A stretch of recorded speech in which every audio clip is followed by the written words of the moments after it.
this is quite wonderful of Bob to jump in and do this, because Patricia Fromm was going to give us a special computer introduction on how to use Easy Speak, and she's been so sick that she can't make it today. So Bob, I called on Bob, and he said, "Oh, what do you need? I'll help." And here he is giving us an incredible ed tip that I have a rumor that it might have something to do with icebreakers. Oh, acknowledge may run again. Yes. Okay. Yeah.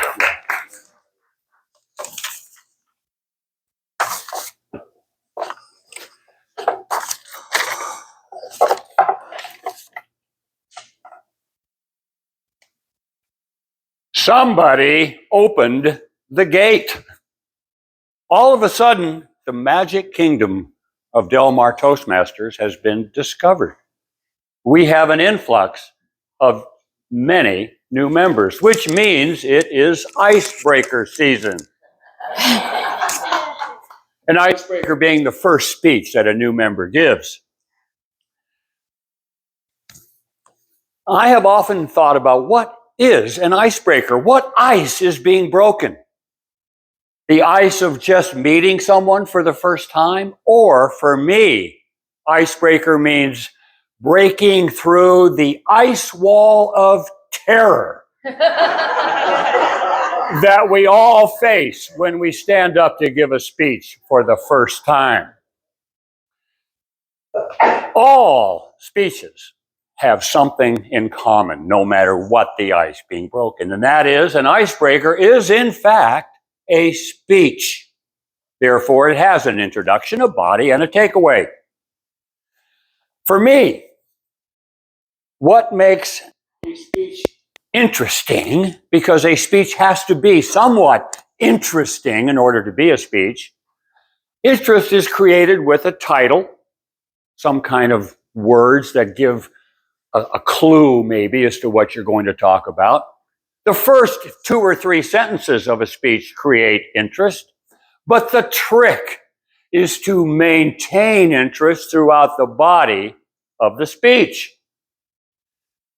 Holding interest is difficult, especially in an icebreaker when the subject is you. What makes a speech interesting is not what you've done. For what you do is not who you are. It's relevant. We want to know what you've done. But I think we need to know much, much more in order for it to be truly interesting. A speech should contain stories, and I think the best stories are about the mistakes you have made that led to triumph after tragedy, triumph being a relative term. Also, I want to hear about the mistakes that led to lessons learned. I think that in order for a speech to be interesting, a good speech, a good icebreaker, has a touch of humility.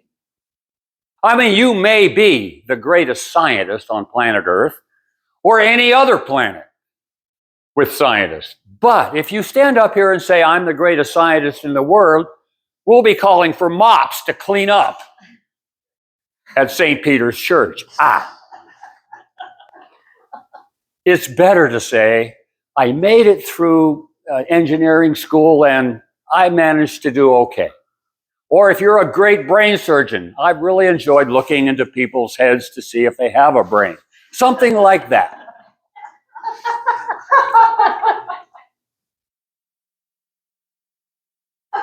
I think self-deprecating humor adds to any speech. If you can make fun of yourself, people love you. They are more interested in what you have to say, and you are, in fact, interesting just because you are interested. That makes people interesting. I'm looking forward to hearing everybody's icebreakers. We share your pain. We also share in the thrill that you feel when you stand up here for the first time, it's like being on a high diving board and you look down and the pool is about the size of a dime. And you can't go back down because there's a line you have to jump. We all share the thrill that you will feel the minute you jump and you find out that words actually do come out of your mouth most of the time. Thank you very much.